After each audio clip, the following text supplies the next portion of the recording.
ओम शांति। आज 15 सितंबर 2023 के बाबा के अनमोल मधुर महावाक्य सुनेंगे। आज की मुरली में बाबा कहे, तुम बच्चे शिव बाबा के द्वारा स्थापन किए हुए रुद्र ज्ञान यज्ञ में बैठे हो और इस यज्ञ के द्वारा ही सबका भला होना है। कैसे? तो बाबा कहे, मनुष्य जो रुद्र यज्ञ रचते हैं कि शांति हो, दुनिया में विनाश न हो, लेकिन परमात्मा जो आकर के रुद्र ज्ञान यज्ञ रचते हैं, इसी से विनाश ज्वाला प्रज्वलित होती है और तुम मनुष्य से ब्राह्मण, ब्राह्मण से सुदेवता बनते हो। इसीलिए बाबा कहे, तुम बच्चे इस ज्ञान यज्ञ के द्वारा ही सब कुछ प्राप्त कर सकते हो, या जिसको कहा जाता मन इच्छित फल, स्वर्ग की दुनिया की प्राप्ति होती है। तो सुनते हैं आज के बाबा के अनमोल मधुर महावाक्य। ओम शांति। मीठे बच्चे, तुम रुद्र ज्ञान यज्ञ में बैठे हो। रुद्र शिव बाबा तुम्हें जो सुनाते हैं वह सुनकर दूसरों को जरूर सुनाना है। आज की मुरली से प्रश्न है, बाप ने भी यज्ञ रचा है और मनुष्य भी यज्ञ रचते हैं, दोनों में कौन सा मुख्य अंतर है? उत्तर, मनुष्य रुद्र यज्ञ रचते हैं कि शांति हो अर्थात विनाश न हो, लेकिन बाप ने रुद्र यज्ञ रचा है कि इस यज्ञ से विनाश ज्वाला निकले और भारत स्वर्ग बने। बाप के इस रुद्र ज्ञान यज्ञ से तुम नर से नारायण अर्थात मनुष्य से देवता बन जाते हो। उस यज्ञ से तो कोई भी प्राप्ति नहीं होती है, यहां तो प्राप्ति ही प्राप्ति है। आज की मुरली से पहले गीत बजा है, तुम्हारे बुलाने को जी चाहता है। ओम शांति। ये कितना मीठा गीत है और कितना अर्थ सहित है। जो विशाल बुद्धि वाले होंगे वो अच्छी रीति समझ सकेंगे। बुद्धि भी नंबरवार है ना, इसलिए बाबा कहे विशाल बुद्धि वाले अच्छी रीति समझ सकते हैं। बुद्धि भी नंबरवार है ना, उत्तम, मध्यम, कनिष्ठ होते हैं। उत्तम बुद्धि वाले इसका अर्थ अच्छी रीति समझ सकते हैं। तुम्हारे बुलाने को जी चाहता है, ये कौन याद करते हैं? तो किसी ने कहा बच्चे। कौन से बच्चे? बच्चे तो ढेर है। जो ब्राह्मण बने हैं, जो देवता थे, जिन्होंने ही पूरे 84 जन्म लिए हैं, उन्होंने ही जास्ती बुलाया है। वही शिव अथवा सोमनाथ के मंदिर की स्थापना करते हैं। सिद्ध होता है हम जो पूज्य देवी देवता थे, अभी पुजारी बने हैं, बरोबर हम पूज्य थे फिर पुजारी बने, तो सोमनाथ शिव की पूजा करते हैं। रुद्र यज्ञ बहुत रचते हैं, रुद्र ज्ञान यज्ञ कभी नहीं रचते। रुद्र यज्ञ नाम रखते हैं, अभी भी रुद्र यज्ञ रच रहे हैं। अभी भी दुनिया में कितने सेठ लोग रुद्र यज्ञ रचते हैं। बाबा कहे, तुम बहुत अच्छा समझा सकते हो रुद्र कौन है। क्या रुद्र ने कभी यज्ञ रचा था? कैसे रचा? फिर क्या उसकी सिद्धि हुई? यह तो कोई नहीं जानते कि रुद्र ने जो यज्ञ रचा उसकी सिद्धि क्या थी, क्या सिद्धि हुई, ये तो कोई नहीं जानते। तुमको अभी ज्ञान का तीसरा नेत्र मिला है। परम पिता परमात्मा के सिवाय ज्ञान का तीसरा नेत्र कोई दे नहीं सकता। ज्ञान सागर परमपिता परमात्मा को ही गाया जाता है, मनुष्य को ज्ञान सागर नहीं कह सकते हैं। अभी तुम जानते हो हमको दादे का वर्षा मिल रहा है, जिसको ही याद करते हैं कि बाबा आकर अविनाशी ज्ञान रत्नों का दान करो। फिर हम भी दान लेकर औरों को करेंगे। बहुत सहज है। सिर्फ याद दिलाएंगे कि तुम्हारे दो बाप हैं। भक्ति मार्ग में दो बाप हो जाते हैं। सतयुग त्रेता में लौकिक बाप ही होता है। वहां वर्षा भी तुम इस समय के पुरुषार्थ अनुसार पाते हो। तो तुम बच्चों का माथा फिरना चाहिए। ऐसी ऐसी जगह जाकर पूछना चाहिए कि रुद्र यज्ञ किसने रचा था। क्या रुद्र ज्ञान यज्ञ है या रुद्र यज्ञ है? तारी मुरली बाबा की रुद्र ज्ञान यज्ञ या ये रुद्र यज्ञ है। असल नाम है रुद्र ज्ञान यज्ञ। अब रुद्र तो है निराकार, वह कैसे यज्ञ रचेगा? जरूर शरीर धारण करना पड़े। शास्त्रों में दिखाया है, दक्ष प्रजापति का यज्ञ भी मनाते आते हैं, दिखाते हैं। क्या दिखाते? दक्ष प्रजापति यज्ञ में अश्व को स्वाहा करते हैं, घोड़े को टुकड़े टुकड़े कर जलाते हैं। उनको दक्ष प्रजापति यज्ञ कहते हैं। यह तुम अभी जानते हो, तो वहां लिखना चाहिए यह कौन सा यज्ञ है। बड़ा भपके से यज्ञ करते हैं। दुनिया में मनुष्य बड़े भपके से यज्ञ करते हैं, बहुत पैसे इकट्ठे करते हैं, बड़े बड़े आदमी दान करते हैं। कोई 100 निकाले, कोई 500 निकाले। इस रुद्र ज्ञान यज्ञ में तो तुम सारे स्वाहा होते हो। इस रुद्र ज्ञान यज्ञ में तो प्रैक्टिकल हम ही स्वाहा होते हैं। उसमें तो थोड़ा थोड़ा पैसा निकाल इकट्ठा करते हैं, फिर ब्राह्मण को दक्षिणा मिलती है। यहां तो तुमको स्वाहा होना पड़ता है। यहां तो हमको स्वाहा होना पड़ता है। वहां स्वाहा होने की बात नहीं। यहां बच्चे कहते हैं बाबा तन मन धन सहित मैं आता हूं। वहां ऐसे नहीं कहेंगे। यहां तो बच्चे बाबा को कहते बाबा तन मन धन सहित मैं आता हूं, पूरा स्वाहा हो जाते हैं। परंतु वहां ऐसे नहीं कहेंगे। आहुति में कभी ऐसे नहीं डालेंगे। आरती आदि होगी, चंदा चीरा होगा, बड़ों बड़ों से लेते हैं। तुम बच्चे जानते हो, इस रुद्र ज्ञान यज्ञ से ही विनाश ज्वाला प्रज्वलित हुई है। वह यज्ञ रचते हैं शांति के लिए, विनाश के लिए नहीं। वहां शांति का बड़ा आवाज करते हैं। शांति तो सारी दुनिया में चाहिए ना। परमात्मा है शांति का सागर। तुम बच्चों को अर्थ समझाया जाता है।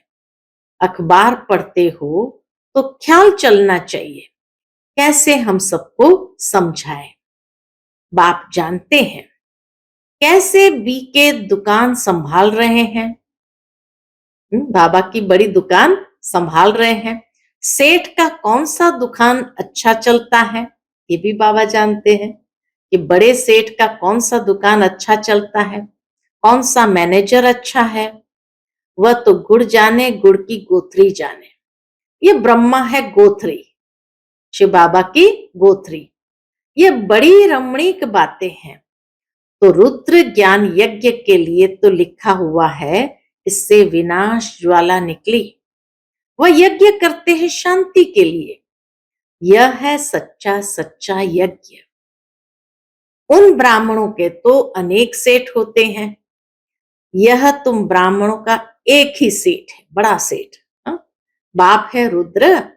रुद्र बाप कहो, शिव कहो, सोमनाथ कहो, उसने ज्ञान यज्ञ रचा है जिसमें तुम बैठे हो। वह यज्ञ तो 2-4 दिन चलेगा। तुम्हारा यह रुद्र ज्ञान यज्ञ तो बहुत बड़ा है, उसमें टाइम लगता है। यह है नर से नारायण अथवा मनुष्य से देवता बनने का यज्ञ। वह तो ऐसे नहीं कहेंगे। बाप बैठ समझाते हैं कैसे उन्हों को सावधान करो। बड़ों बड़ों को बोलो यह तुम जो यज्ञ रचते हो उसमें भूल है। क्या भूल है? परम पिता परमात्मा कल्प कल्प संगम पर आते हैं, शास्त्रों में युगे युगे लिख दिया है, ये भूल कर दी है।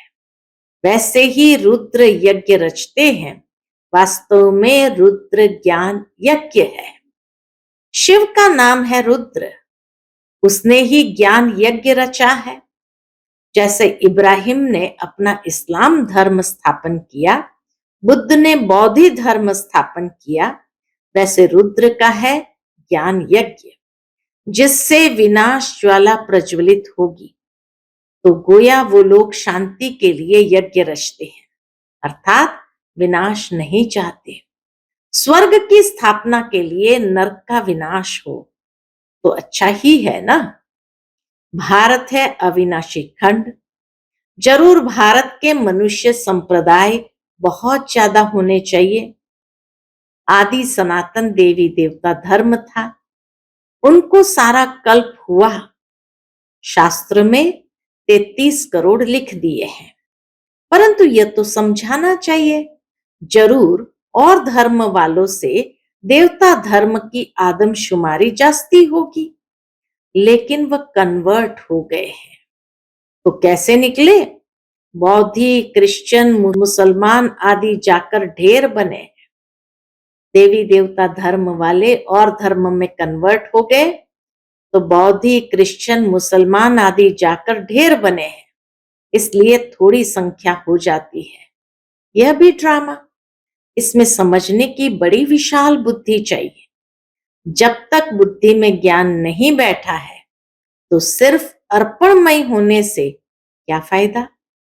पहले तो ज्ञान बैठना चाहिए। ज्ञान सहित अगर अर्पण होते हैं तो उसमें प्राप्ति है।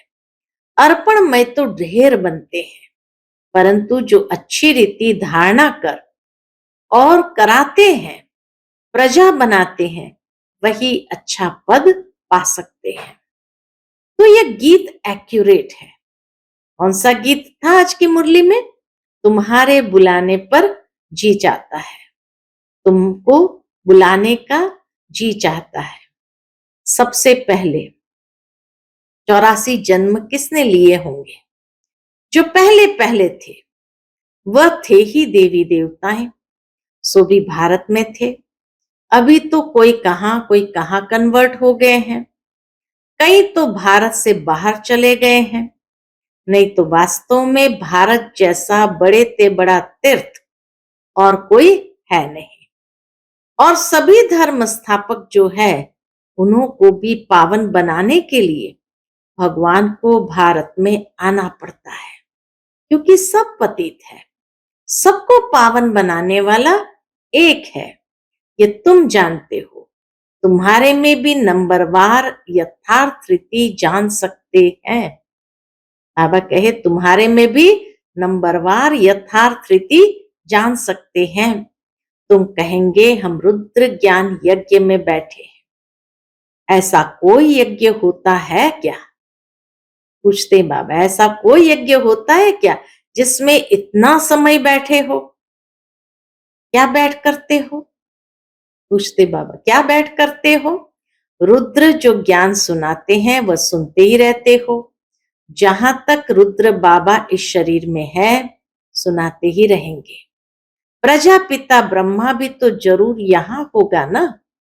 ब्रह्मा का दिन और ब्रह्मा की रात गाई हुई है।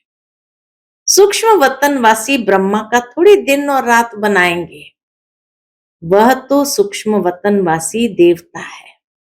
दिन और रात का प्रश्न यहाँ का है। ब्रह्मा की रात माना पतित, फिर वही पावन बनते हैं तो दिन होता है। ब्रह्मा को भी पावन बनाने वाला वह एक सतगुरु है। सत बाबा, सत टीचर, सतगुरु तीनों इकट्ठे हैं। पहले जरूर बाप के बच्चे होंगे, फिर पद टीचर से पाएंगे।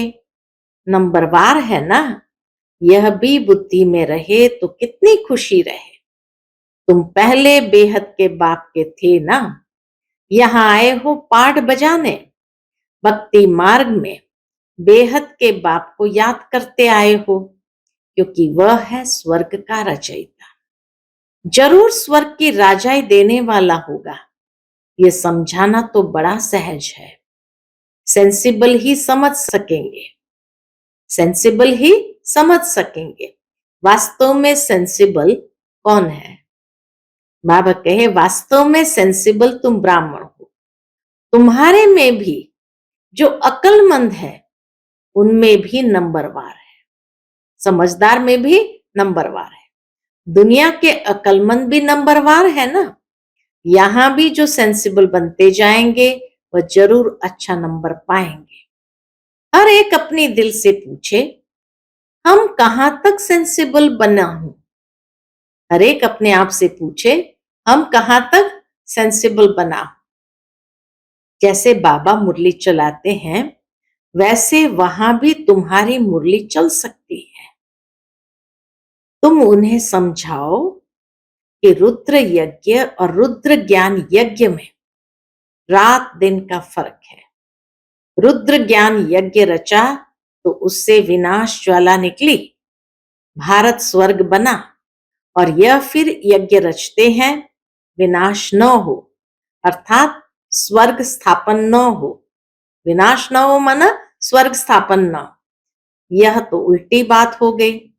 तब तो बाबा कहते हैं, मैं इन सबका उद्धार करने आता हूं, रुद्र ज्ञान यज्ञ रचता हूं। तो तुम प्रतिज्ञा करते हो, क्या प्रतिज्ञा करते हैं? बाबा, हम आपसे सुनकर और सुनाएंगे। अच्छा, औरों को सुनाओ, पहले यहां तो रिपीट करो। बाबा कहे, अच्छी बात है, औरों को सुनाओ, लेकिन पहले यहां तो रिपीट करो, घड़ी घड़ी रिपीट करो, जो फिर कहां समझा सको। फर्स्ट क्लास पॉइंट है।